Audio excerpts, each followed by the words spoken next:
Oke, teman-teman yang lagi belajar biologi kelas 12 materi metabolisme, ya kita mau bahas sekilas ya.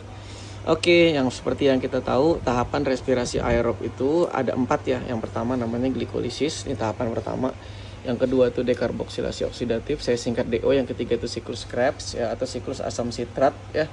Yang keempat adalah transfer elektron. Oke, 1, 2, 3, 4. Oke, tahapan 1 glikolisis terjadinya di sitosol atau sitoplasma ini ya.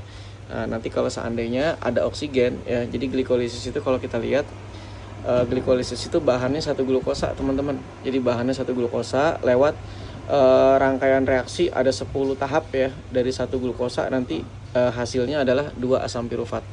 Jadi kalau kita ringkas, glikolisis itu proses pengubahan 1 mol glukosa menjadi 2 asam pirufat. Nah, di proses ini teman-teman dihasilkanlah energi siap pakai dalam bentuk 2 ATP itu dan senyawa lain yang namanya NADH, di mana nanti NADH ini masih bisa diubah menjadi energi teman-teman.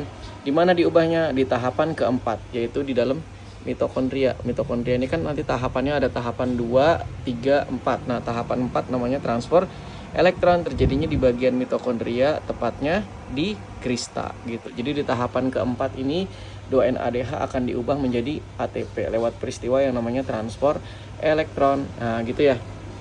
Oke, saya ringkas teman-teman. Jadi reaksi pertama namanya glikolisis ya. 1 glukosa diubah jadi 2 asam pirufat. Nah, selanjutnya seandainya oksigen itu ada, maka 2 asam pirufat ini akan berlanjut masuk nih ya. Ada oksigen akan berlanjut masuk ke dalam mitokondria. Nah, ini ya. Jadi reaksi kedua, reaksi ketiga dan reaksi keempat. Syaratnya ada oksigen. Jadi reaksi berikutnya ini, reaksi kedua tidak akan bisa terjadi kalau nggak ada oksigen.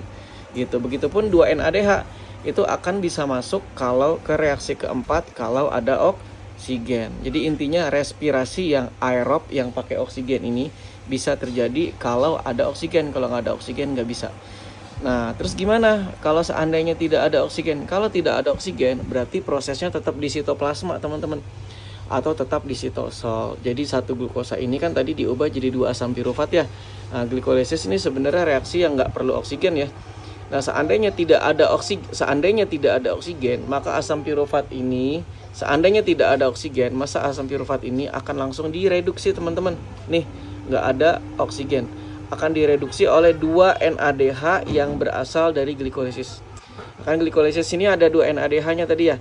Karena tidak ada oksigen, otomatis 2 NADH yang dari glikolisis ini akan mereduksi 2 asam pirufat. Ini 2 asam pirufatnya akan direduksi nih, menghasilkan 2 asam laktat gitu. Dan ini hanya